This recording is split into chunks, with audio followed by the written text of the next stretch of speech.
One of the problems when you grow up in a narcissistic family is that at some point, when you discover that your family is actually narcissistic, or one of the members are narcissistic and the rest is just codependent on that narcissist, is that even though you know you should leave them, you should go no contact, you should turn your back on them, you should get out while you can, you should save yourself, you will feel guilty.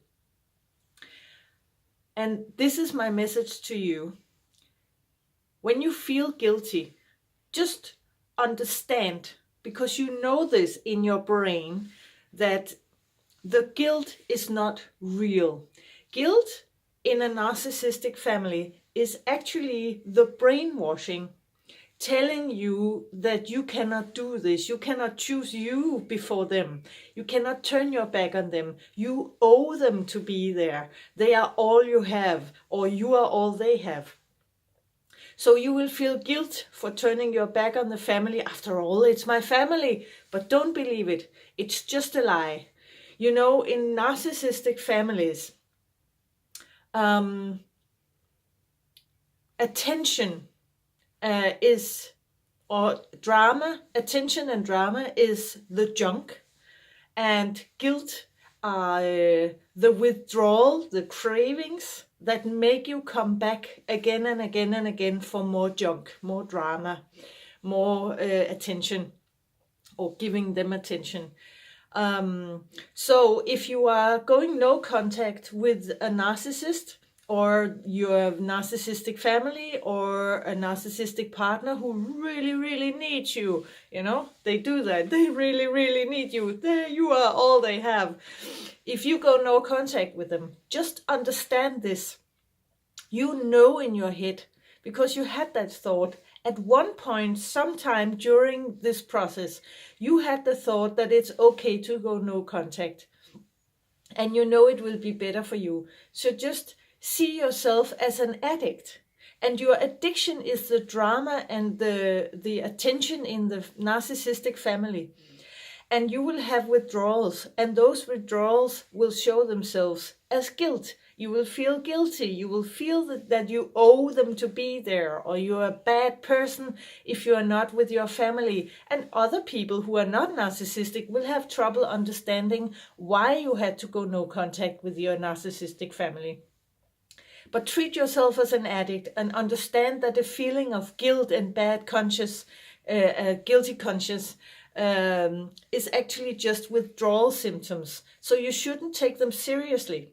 You should just be with them, acknowledge that they're there, and say, oh, now I feel guilty. I can feel that there's guilt inside of me, or I have a guilty conscience. I feel bad for going no contact.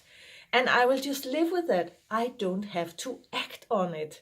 I can just feel it, look at it, and acknowledge that it's there. And it will take a few years. When I went no contact with my narcissistic father, it took me around 2 years, more or less, to actually get through the feeling of guilt and feeling bad, like a bad human and a bad daughter and a terrible person. It took me about 2 years before my brain actually took over and put the brainwashing to rest, and assured me, little by little, over 2 years, I assured myself that it was the right thing to do. And I have never felt more free than when I went no contact with my father, even though he again and again tried to tell me and people around me that I couldn't leave him because I was all he had. If I was not in his life, he was so alone.